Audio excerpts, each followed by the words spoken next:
Disco கிஸ்கோ ஆகிடுச்சே. ரஜினிகாந்தின் கூலி படத்துக்கே வேட்டு வைத்த இளையராஜா பரந்த நோட்டீஸ். காப்புரிமை விவகாரத்தில் இசையமைப்பாளர் இளையராஜா தொடர்ந்து கராராக செயல்பட்டு வருவதாக சினிமா துறையில் உள்ள பலரும் குற்றம் சாட்டி வருகின்றனர்.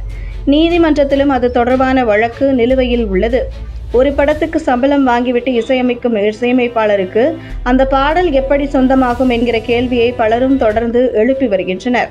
பாடல் வரிகள், இசை மற்றும் பாடியவரின் குரல் என மூன்றும் சேர்ந்ததுதான் ஒரு நல்ல பாடல் உருவாகிறது என்றும் வைரமுத்து தொடர்ந்து தனது கருத்தையும் முன்வைத்து வருகிறார்.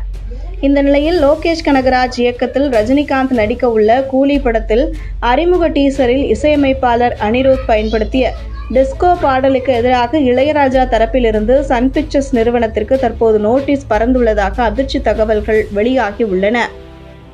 தமிழ் சினிமாவில் முன்னணி நட்சத்திரமாக வலம் வரும் நடிகர் ரஜினிகாந்த் அடுத்ததாக லோகேஷ் கனகராஜ் இயக்கத்தில் சன் பிக்சர்ஸ் தயாரிப்பில் பிரம்மாண்டமாக உருவாக உள்ள கூலி படத்தில் நடிக்க உள்ளார். சமீபத்தில் அந்த படத்தின் அறிமுக வீடியோ ஒன்று வெளியானது. அதில் இளையராஜா இசையமைப்பில் ரஜினிகாந்த் நடித்த தங்கமகன் படத்தில் இடம்பெற்ற பாடலை அனிருத் பயன்படுத்தி இருப்பார். இசையமைத்த தனக்குத்தான் தன்னுடைய பாடல்கள் முழுவதும் சொந்தம் என்றும், தனது பாடல்களை அந்த பாடல்களை பாடியவர்கள் கூட அனுமதி இல்லாமல் மேடைகளில் பாடக்கூடாது என்றும், மற்ற படங்களில் பயன்படுத்தக்கூடாது என்றும், அதற்குரிய காப்புரிமையை செலுத்திவிட்டு பயன்படுத்தலாம் என தொடர்ந்து கூறி வரும் இளையராஜா தற்போது சன் பிக்சர்ஸ் நிறுவனத்திற்கு எதிராக நோட்டீஸ் ஒன்றை வெளியிட்டுள்ளார்.